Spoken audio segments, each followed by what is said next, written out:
to this week's Link for Growth show on Friday the 13th of November 2015. Auspicious day for some, including my internet connection, which is why we're a bit late today. But anyway, that's the way it goes. But as usual, we do have a full show for you. Both Chris and Neil are away, so it's an all-girl lineup this week. Hooray! So, to cover for Neil, we've got Lauren, and Lauren is a mad keen Watford supporter, although I'm told after I wrote this that wasn't quite the case. You're an Arsenal supporter? Yep. Oh, well, anyway, you're here. You're going to talk about Watford's game anyway, aren't you? Yes, I will be. Okay, that's great. Tanya's going to be reporting on all the latest Watford news and stories. I am. I've got a couple of really good things coming out today, so looking forward to all of that with you. Christmas lights and a clean sweep for the roads. Okay, that sounds intriguing, the clean sweep at least. And Catherine, you're also going to be talking through all the local charity news and all the events for your diary for this weekend. Yeah, absolutely. Yeah, we've got lots of hospice news, not just the Peace Hospice this time either. We're spreading our wings, going a little further afield. Yeah, absolutely. Lots of interesting things coming up. Okay, and as a break from the usual tradition, we're going to start the charity news this week, but only after I've done the Link for Growth news, or details of what the Link for Growth events that have happened in the past week. And last Saturday, Chris was down at Barracuda again, and a couple of people came up to talk to him about what happened at Link for Growth, and to find out more about what Link for Growth can do and not do and stuff like that. On top of that, there was then a Monday, I hosted Link for Growth Coffee at Reason Cafe, where I got the opportunity to speak to Sanjay Vig, who's just started a monthly business networking group in Watford, which is going to focus on IT issues. That was a really useful and interesting discussion to have.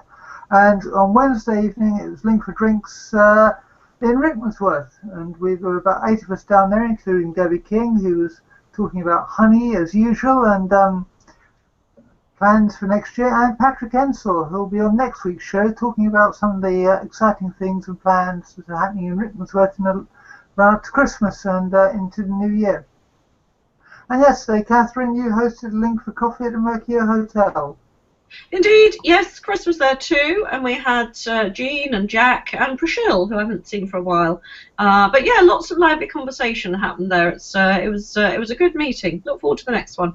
Great, good. And if you do want to comment on anything on the show, some of the things we've just briefly talked about, Link for Growth, you want to find out about more events, or you have suggestions for the show, then you can of course contact us on Twitter at L4G SW Herts. That's at L4G SW Herts. And as I said, this week we're changing the show order around slightly. So Catherine, we're going to talk charity news first. Indeed we are. Not charity specifically to start with. We're having a little mention about the big skate and the German market first of all. We've got the big skate, the ice rink will be going up in Watford High Street. You can already start booking sessions, but it doesn't actually open until the 28th of November. And of course we've got our wonderful German market coming as well. The opening times will be between 11 in the morning and 9 p.m. each day, except for Christmas Day and New Year's Day, when we're busy doing family and friend things. Prices will be £8.50 for adults, £6.50 for children, and concessions and students. Or you can get a family ticket for £25. It's an absolute bargain. The big skate went down so well last year. Everybody said what good fun it was. The kids had those funny little board things. They were in the shape of a dolphin, I think, weren't they, last year? They had such good fun. And this year it's likely to be, or it's planned to be, bigger and better. We're going to have more market stalls around, and I think the rink itself is actually bigger this year. So looking forward to that. Okay, and sort of starting to build the German market on Tuesday, so walk through the town centre. I gather it opens later this week, doesn't it? I think it does, yes. I've seen 2 big German lorries up there, but they didn't seem to be unloading anything when we last went past.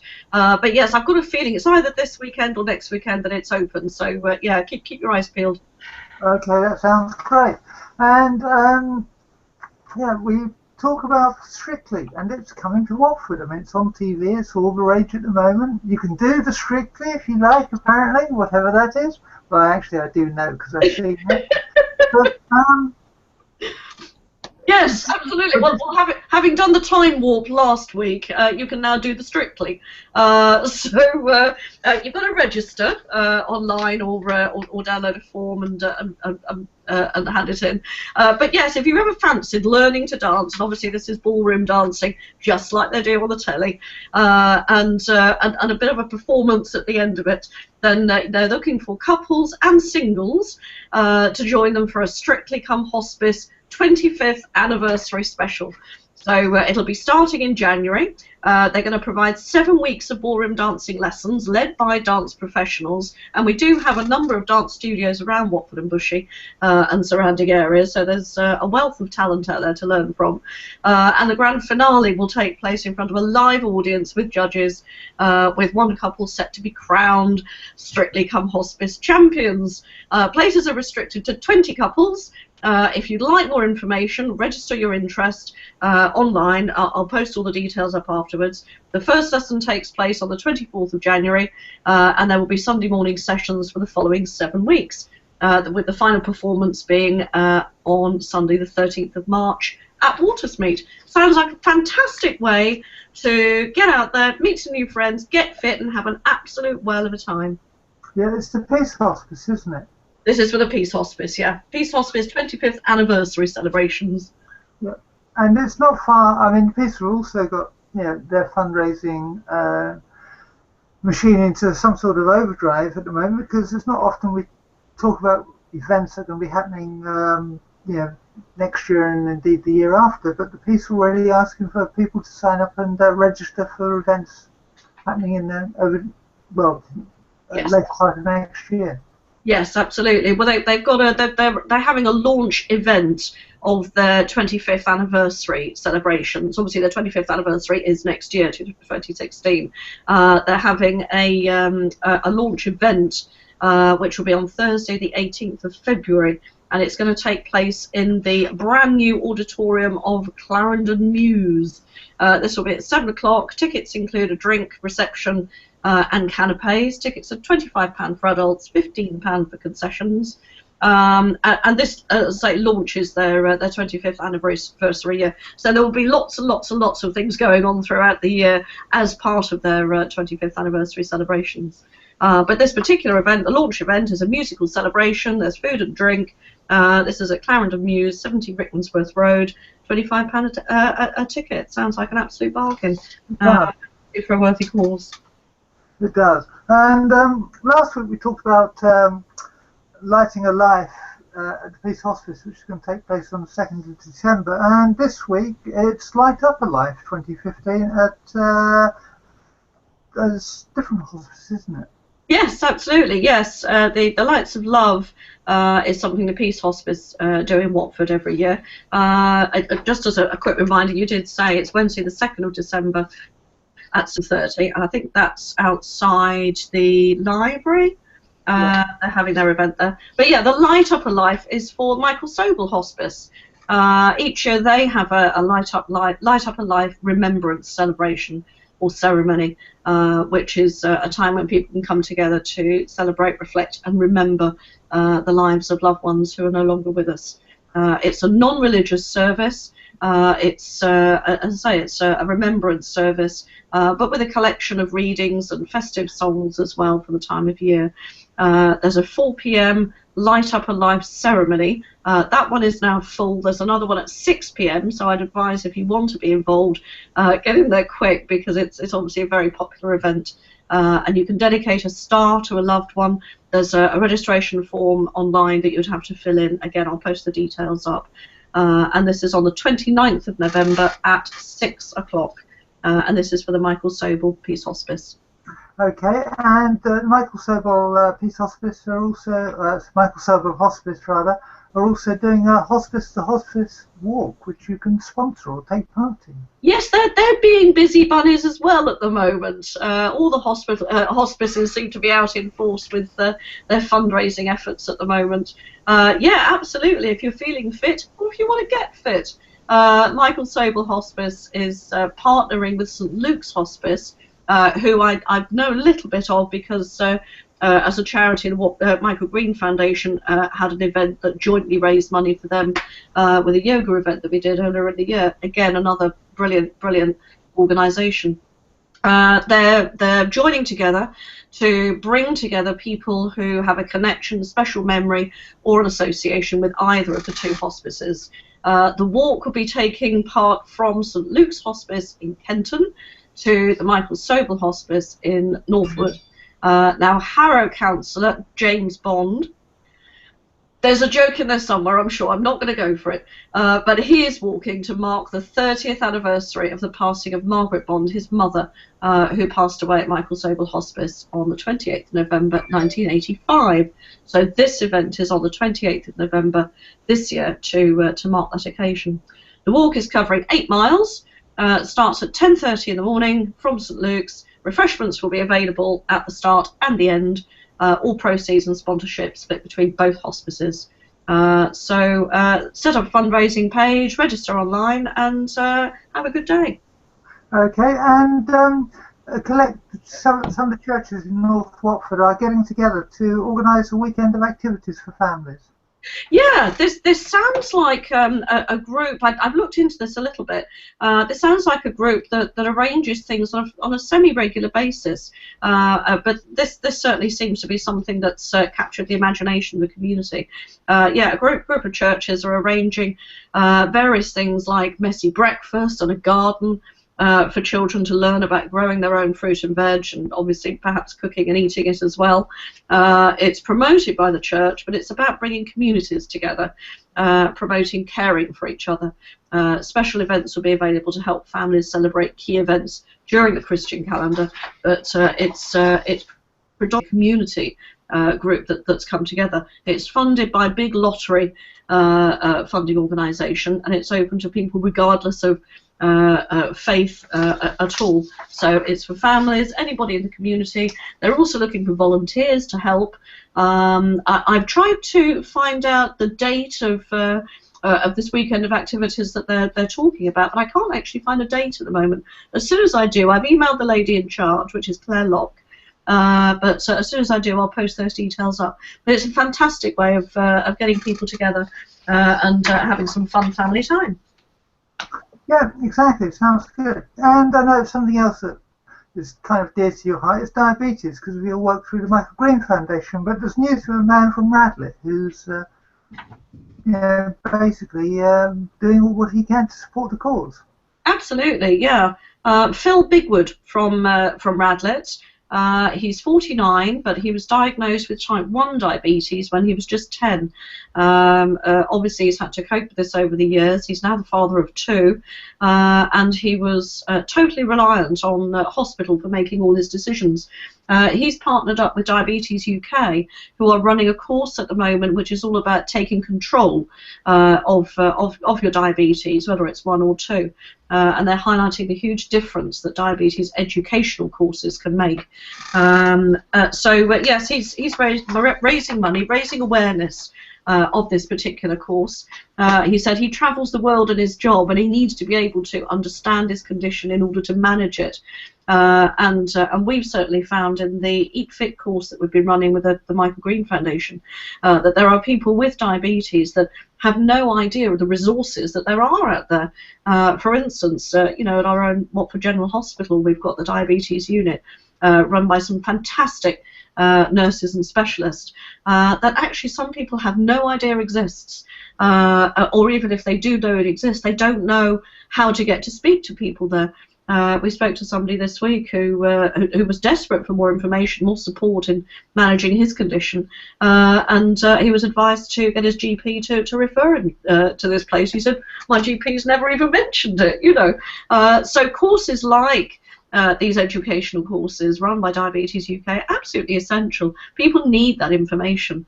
Anyway, yeah. So Phil Bigwood is getting involved. And he's raising money and raising awareness of this cause. Absolutely fantastic.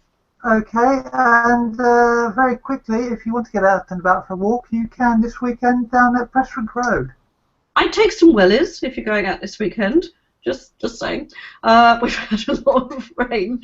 15th of November, join the Countryside Management Service between 11 a.m. and 12 noon on Sunday the 15th for a walk around Prestwick Road Meadows. Not easy to say that, which is a local nature reserve in South Oxley. Hear about all their plans for restoring the area and the beautiful landscape around there. You find it from the roundabout where Prestwick Road meets Little Oxley Lane, head around the corner along Prestwick Road and meet at the entrance off Prestwick Road across the road from the new play area. That sounds like an informative sort of local conservation, local landscape interest. Good luck. Yep. And finally, some kind of news from Hertsmere, where residents have risen to overcome a significant challenge. Yes, absolutely. 5 Hertsmere residents have faced their fitness demons in a 28-day body transformation challenge. So Hertsmere Challenge ran 3 sessions a week during October at the venue in Borehamwood with the aim of helping residents feel fitter. An added incentive was that Hertsmere Leisure gave £2 to charity for every pound that was lost by one of the challengers. As a group, they lost a total of £43.9, with one challenger losing £14 during the challenge. That's an amazing amount. That must be really, really good for them. Grand total of £439, 20p was raised for local charities. Well done to everybody. They're really, really pleased, and because of the success of this particular challenge, there are 3 new dates that they're going to run new challenges in the coming weeks. 16th of November is one. You'd have to be quick to get on that one. 15th of January and the 21st of February. Well done to all. Okay, well, thanks for that, and you'll be back later with restaurant or pub review or some sort of review as usual, I presume. We'll find out. Okay, well, I will. Okay, so we're now going to go on to the sports news. As I said, we're doing this whole show kind of back to front in many ways. As briefly outlined at the top of the show, Neil's away. So this week we have Lauren Mainwaring to talk about Watford's game at Leicester. Welcome, Lauren, to the show. Hello, everyone. Okay, so last week both Neil and I thought there might actually be a scoring draw, 1-1 or 2-2 for Watford Leicester, but that wasn't the case, was it? No, it wasn't. It was a very tough game for Watford away. Leicester have been definitely this year's surprise package and high flyers, but Watford had the better of the opening period, and they really tested Kasper Schmeichel in Leicester's goal, who made some excellent saves from Igalo and Abdi to keep the game level. As the first half went on, Leicester did definitely come back into it, and Gomez made some saves to keep it all level at half-time. However, as the second half started, Leicester came out really strong, and the 52nd minute they took the lead after Gomez made a mistake, and Kante's strike ended up in the back of the net. 10 minutes later, Gomez then took Vardy down for a penalty, which he converted to give Leicester a 2-0 lead. However, Watford did press on, and just before the 75th minute, they ended up getting a penalty, which Troy Deeney sent Kasper Schmeichel the wrong way, and he ended up getting his second Premier League goal of the season. They kept on fighting, however, they were unable to find another goal, and the game did end up 2-1 to Leicester. But it was a hard-fought performance from Watford, and one I think they could be proud of. Yeah, and the reports I've read said that Watford were perhaps unlucky to lose. Yeah, definitely. From what I've seen of it, from like Match of the Day and the highlights, they were very unlucky to lose. They had some fantastic play, and as I said, they really worked the Leicester goalkeeper. He put in some fantastic saves, tipping some shots onto the bar, and they also hit the cross bar a few times. So we're really unlucky not to have the lead going into the half-time, and then just a few mistakes, which goalkeepers always got it hard, because if they make a mistake, it is a real big difference to the scoreline. If a striker makes a mistake, it's not as bad, so you've got to feel sorry for him, but these things happen. Yeah, they do, unfortunately, and as you say, if the goalkeeper makes a mistake, it's there for everyone to see, because they are the last line of defence, aren't they? Yeah, they are, and I've got to give him credit, though, from like the interviews I saw afterwards. He did hold his hand up, and he did take responsibility for it, which I think is good for him. Yeah, and he's won Watford points in the past, and he'll win Watford points again in the future, I'm sure of it. Yeah, exactly. Okay, that's great, thanks. I'm going to go through the rest of the sports news, and then we're going to talk about Evergreen Ladies in a couple of minutes, aren't we? Yes, brilliant, we will be. Okay. Well, talking of Watford, Kichi Sanchez Flores says that he's feeling happy at Watford, and he has done for a long time. He's reported as saying that he's thoroughly enjoying his time in the managing the Premier League. He likes the way the football's played in England, and that he's really glad that he made the move and joined Watford. And he goes on to say that several of the players and you know, people like that are very happy to follow his lead and everything, and he feels really good about it, and that the rest of his family have also settled in, and that's helped the rest of his family settle into Watford.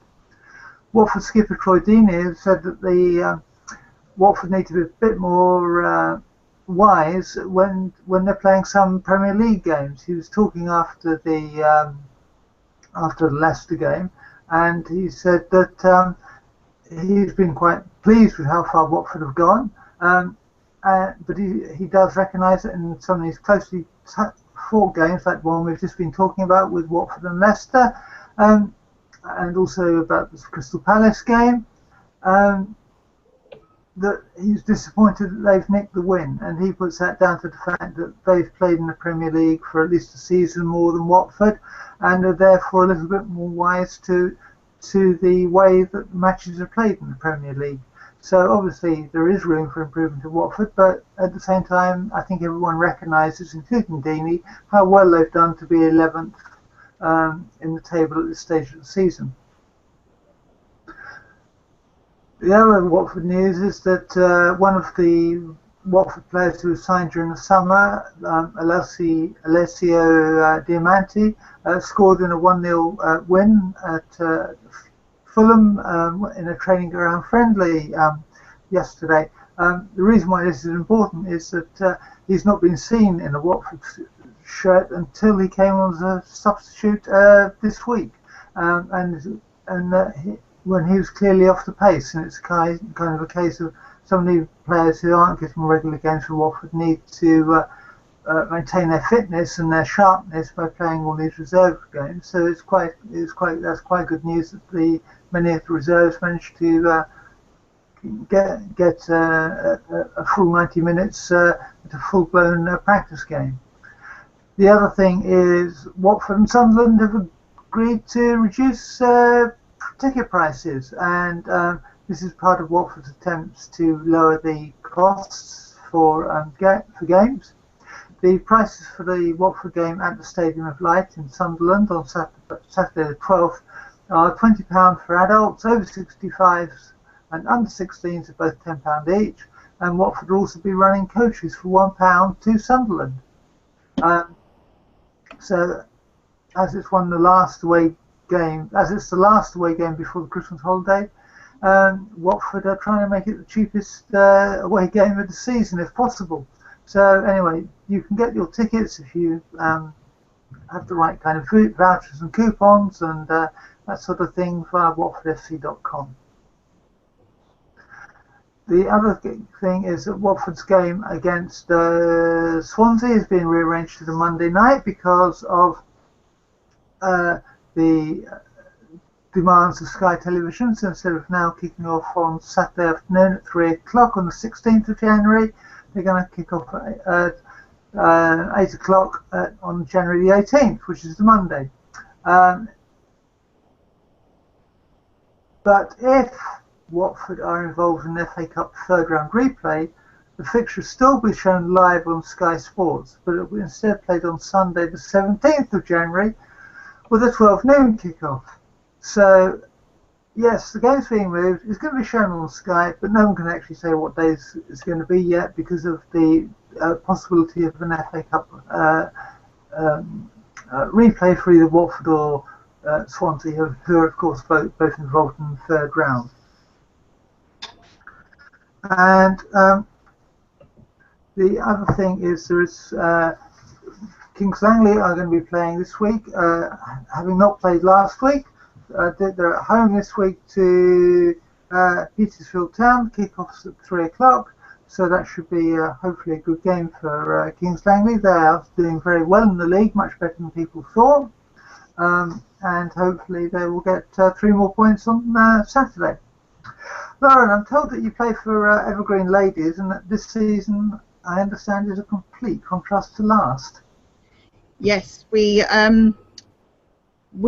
last season, the whole of our season, we had 12 points. Yeah. After 5 games this season, we already have 15, which is excellent. We continued our unbeaten league run. Last weekend, we had a hard-fought 2-1 win over Pantanger, which has left us 3rd in the table, and the 2 teams above us have played a game extra, which is why they're above us. And fantastic that we've already got more points than last season. It's really showing the effort and the training that we've been putting in is all coming together in our games. So is it just the effort and training, or are there a few new players? Yeah, definitely. I think we worked hard over summer on our training, and then we have had new players as well, which has helped us really bulk out our squad. Last year, there were sometimes we would just have 11 players, and if you're playing that whole 90 minutes, it's quite a lot. You can't perform at the standard. So having this bigger squad, we're able to use our substitutes much more, and it's just, I think, really helped us and helping us to push on and become a better team. So what's the goal difference? Oh, the goal difference. Put me on the spot. I think it's like 17. We've only conceded 2 goals all season so far in the league, which is good. We've really tightened up our defence. Last year we were letting in a lot more goals. So I think we've really worked on defence over the summer, and it's really starting to show. Yeah, okay, so when's your next game? We don't have games this week as it's Cup and we didn't make it past the first round. So our next game is at home next weekend. We play our home games at Southway in Abbots Langley. It's a 2 o'clock kickoff against Hatfield. Okay, and if people want to get involved, is there an Evergreen Ladies website? There's not an actual website, but we have a Twitter, which I've put up on the link below, which is Evergreen Lady 1. We also have, if you search Evergreen Ladies FC on Facebook, you can get in touch through email there. We are a 16+ female team, and we train on Tuesday nights 7 to 8, and our games are usually 2 o'clock kickoffs on Sunday. So if anyone's interested, get in touch through Facebook or Twitter. Okay, that sounds really good, and thank you very much for your contribution, and we look forward to having you back on the show in the future when Neil Ultimate around. Thank you. Okay, that's great. Finally, the final sports news is golf news, and of course Hertfordshire has a long history of golf news with golf not news, but golf grandees, as it were, with Samuel Ryder, who lived in St Albans, who donated the Ryder Cup. Nick Faldo, now Sir Nick Faldo, who won the major six times and was the former world #1, being born in Welwyn Garden City. And Luke Donald is also a former world #1 who was born in Hemel Hempstead. But can another Hertfordshire golfer make the grade? Well, Moore Park-based golfer Callum Skinwin admits that he's delighted that he's secured his first year as a pro on the European Tour. He's been playing in the Challenger tournament for the last 2 years. The maximum he's won in any one event so far is €20,800. Well, of course, now he's on the European Tour. That will mean that the prize money, if he starts to win, will go up considerably. He secured his place by coming joint 3rd in a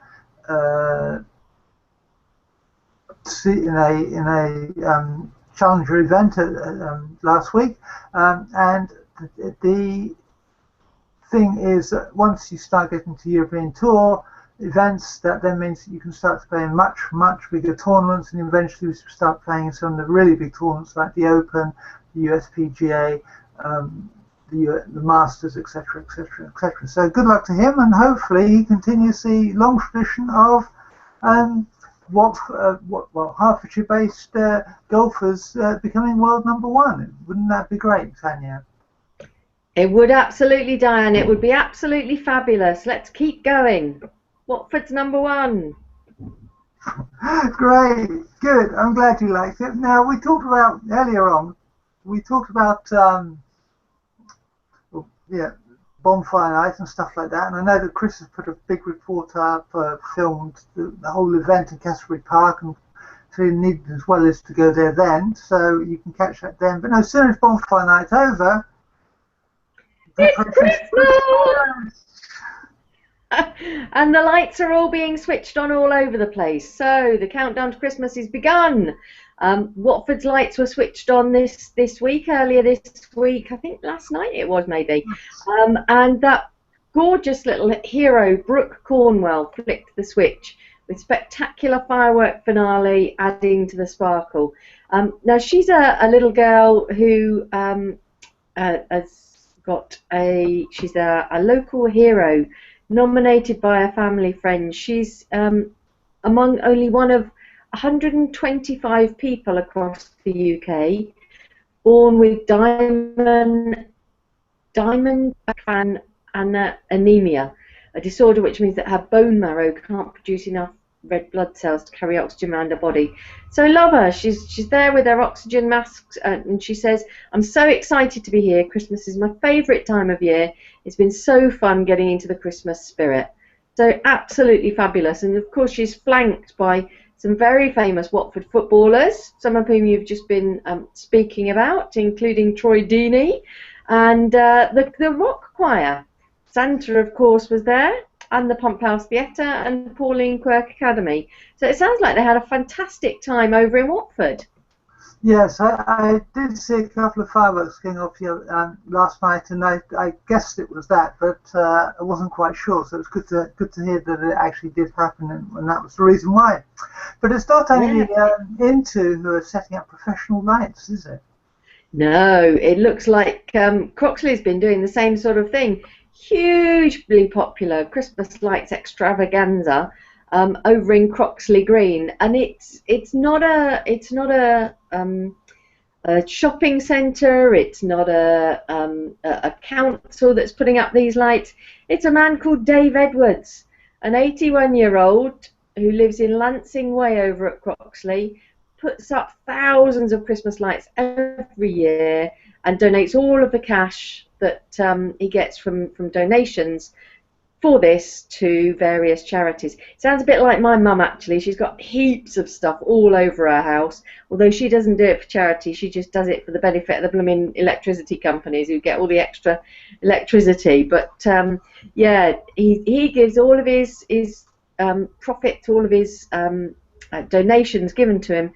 To half this year are going to go to 14-year-old Ryan Wiggins, who has Asperger's, and took up singing, as a way to beat bullies at school, and the other half will go to various charities. Mr. Edwards has been doing this since 1978.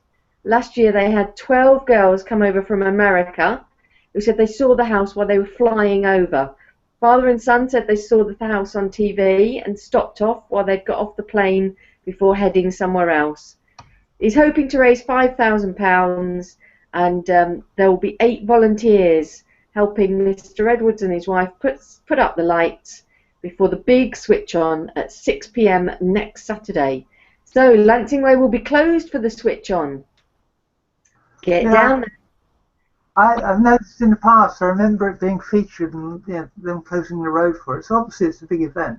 Yeah, very big. Jump in and say it is fantastic. It's worth a detour going to have a look. People come from miles around to go and have a look at it. And he always has a little gift box just outside, so you can just pop in a donation any time. It's amazing.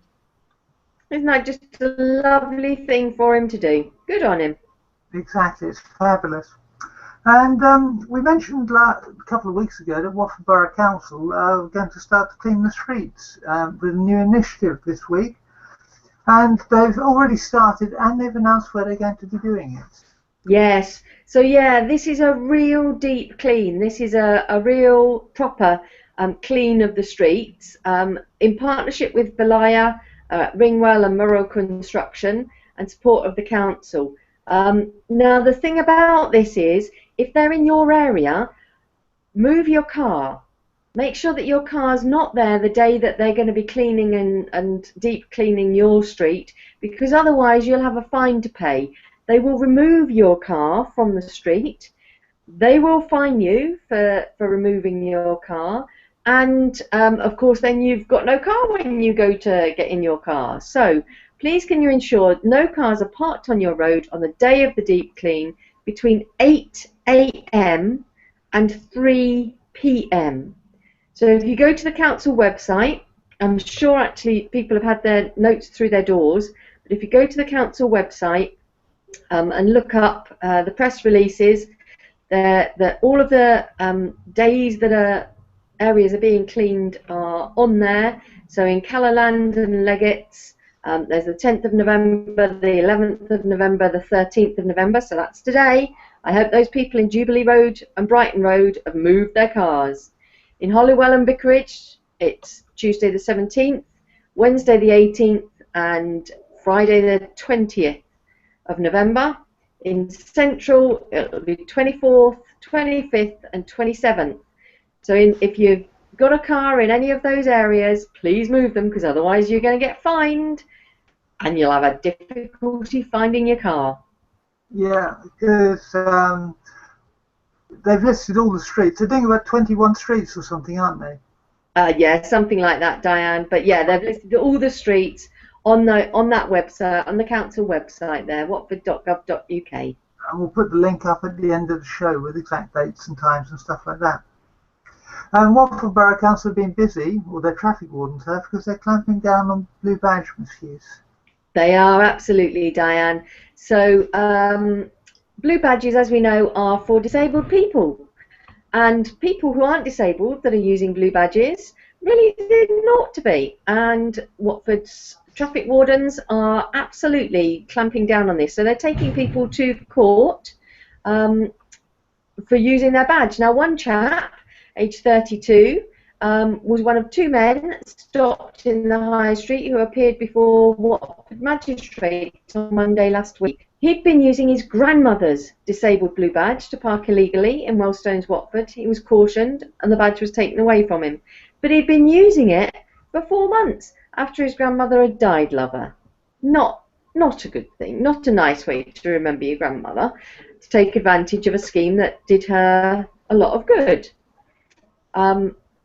And another chap, aged 54, from Barnet, was stopped on the High Street, Watford, on Saturday the 25th of October as a part of Operation Clump.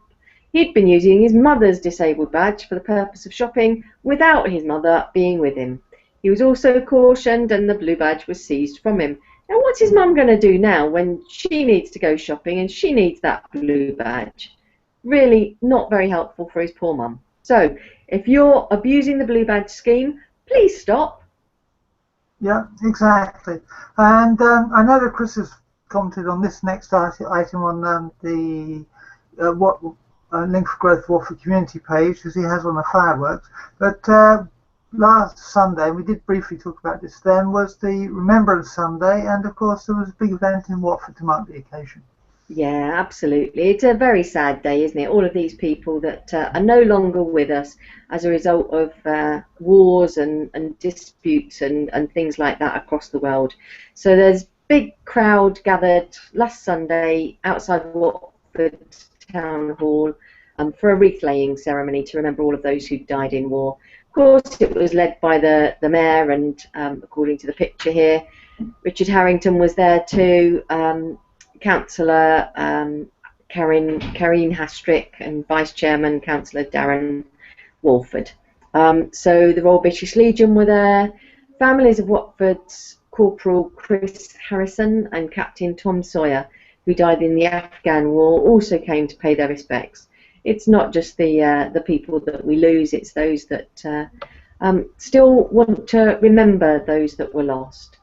So Dorothy apparently said it was good to see so many people at the service yesterday to commemorate those who've given their lives for us.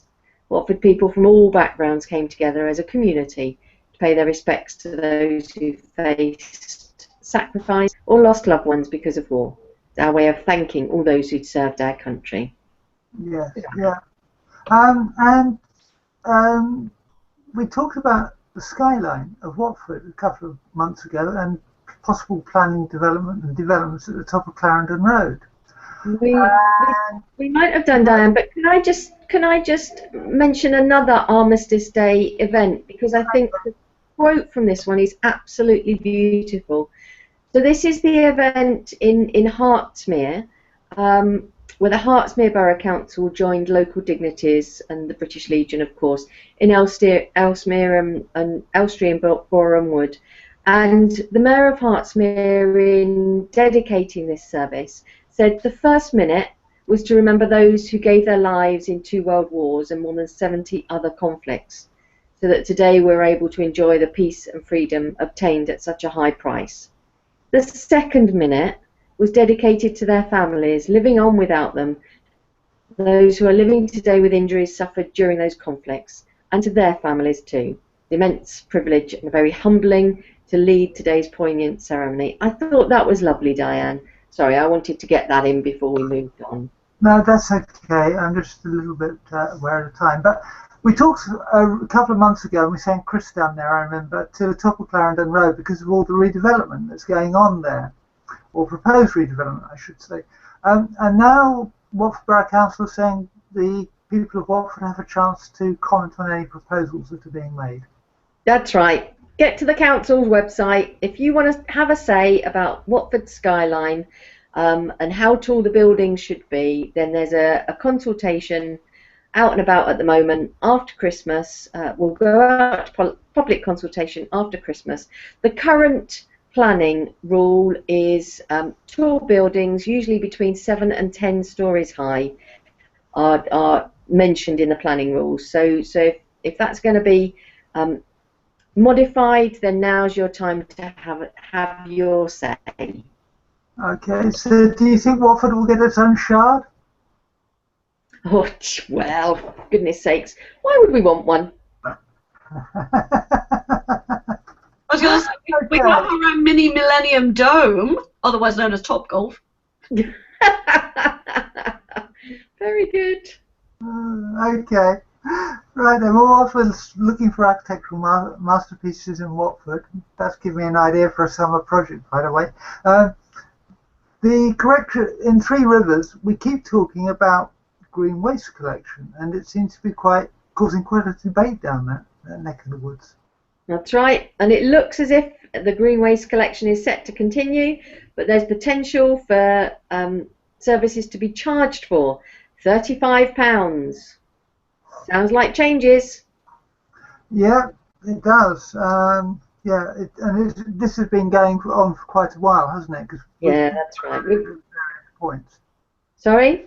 I said it's been going on for quite a while because we have talked about this and other initiatives that are happening down there to do with green waste collection for some time. So it's a case of keeping an eye on what your local council are doing. That's right. Apparently the final report for Watford will be put forward on the 7th of December by the Council's Policy and Resources Committee. So that's the time that we get the answer. Okay, that's great. In Rickmansworth, of course, as well, there's also been a rail closure, and it's just been extended by 2 weeks. The bridge closing the road, I should say. Yes, that rail bridge closing the road at the top of Rickmansworth High Street is going to stay closed. The work was scheduled to finish next Tuesday after starting on Monday the 19th of October. But TfL have said that despite the 6-week project, they'll need to return late in March to replace the bridge. A bus replacement service will be in place from Friday the 25th of March to Monday the 26th of March, while the bridge, which carries the Metropolitan line, is replaced. Okay, I know that a couple of the people, traders down there have been complaining about this extended closure, indeed about the current closure. But of course, it's one of those things that's just got to be done, hasn't it? Yeah, these things have to be done. Let's hope that their initiative down there to get people out will help to overcome the challenges of road closures and that sort of thing. Yeah, and I would just like to say, having been to Rickmansworth on Friday night, you can get in and out. You just can't get in and out in the way that you normally could. You have to make a slight detour, but it's still perfectly accessible. The shops are still open there, so don't believe the bits that people say you can't get in and out of Rickmansworth, because it's not true. Because that's good to know, Diane. That's good to know. Okay, now we in Link for Growth often talk about volunteers and community and stuff like that, and there's a great story here about how volunteers are helping to save Chorleywood Library. That's right. How fantastic. Dozens of volunteers have stepped in to help save Chorleywood Library after huge cuts to the library's budget. More than 100 people have expressed an interest in volunteering at the Chorleywood Library in the Lower Road after Hertfordshire County Council slashed the budget. 60 have now also been trained in how to run the library, and this means it will be one of the first volunteer-led libraries in Hertfordshire. Angela Killick, chair of the Chorleywood Library Volunteers, said volunteers run community libraries successfully in Buckinghamshire, so I'm confident we'll be able to do the same in Herts. Anything they can do, we can do too. That sounds good to me. It does. Sounds like fighting talk as well. Real determination to keep this community resource open and going. That's right. It's really, really important to have libraries available. It's one of those things that helps to keep all sections of society abreast of recent issues and able to learn and change their own lives. So it's a really, really important thing to do. Really pleased that they've got the volunteers there. Okay, well, thank you for that, Tanya. Thank you for all the news. And sorry to put you at the end, but we had troubles.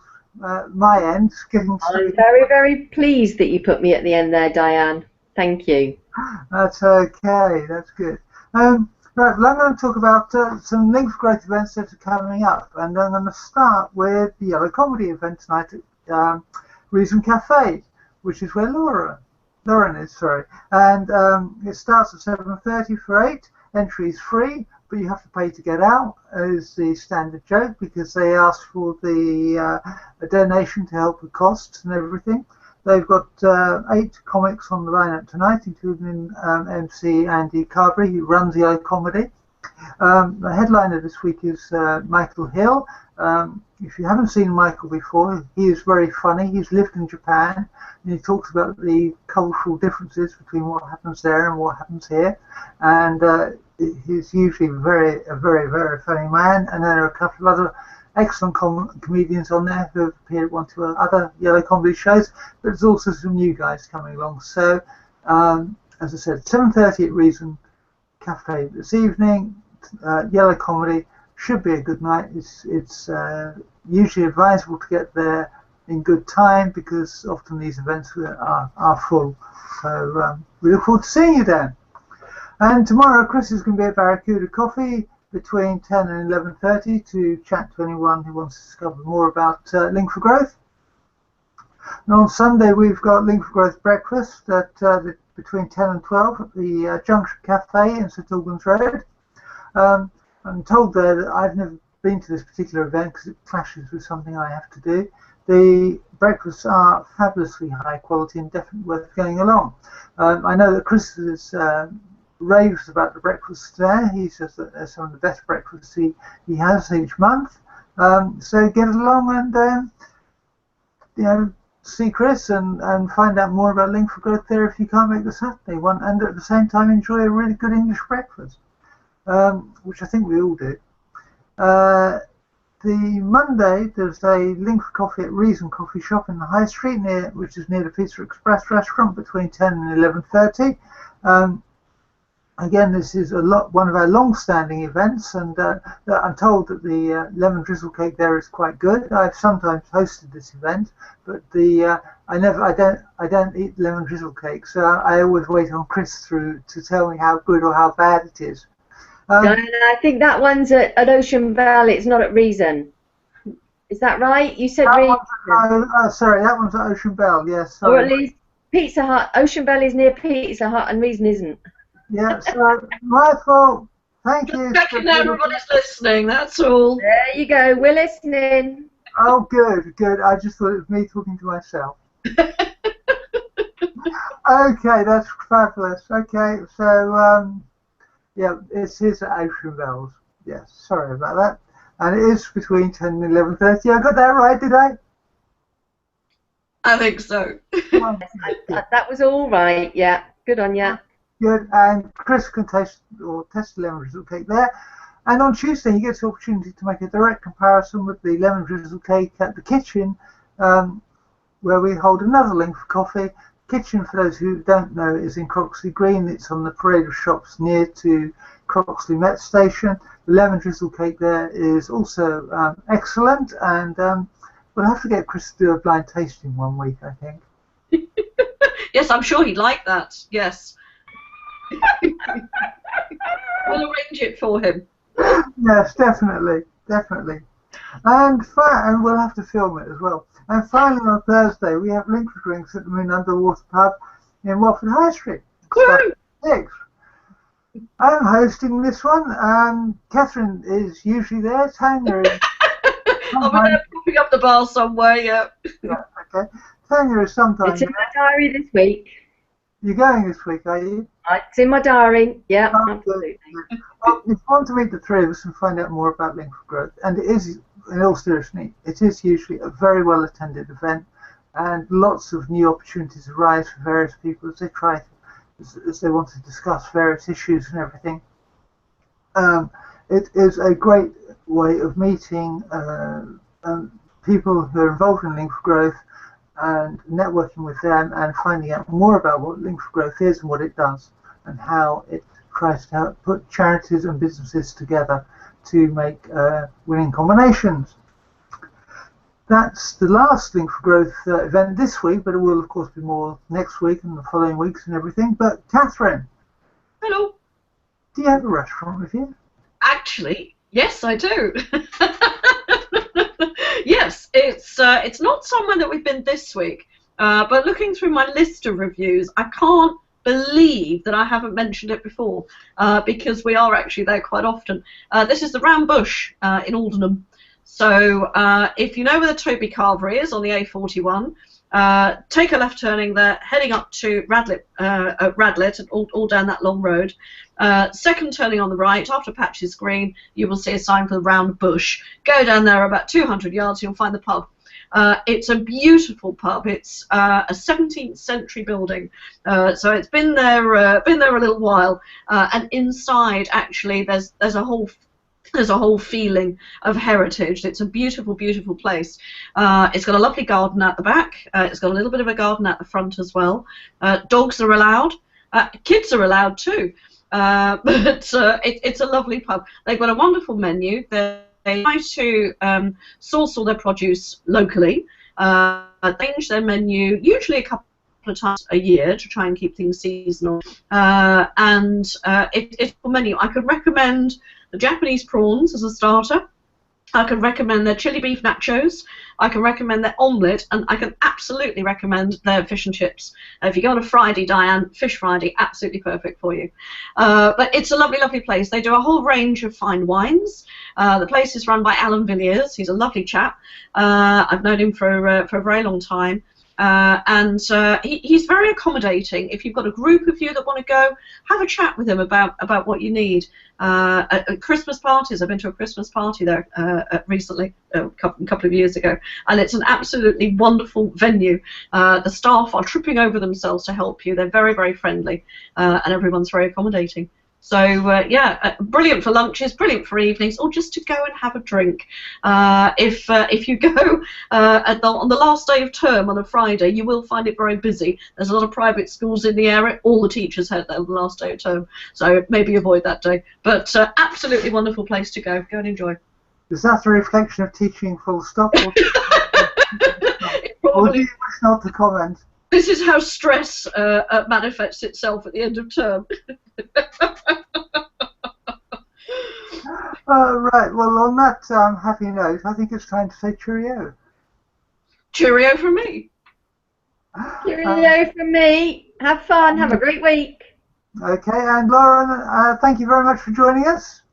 And hope you can fill in for Neil next time he's away.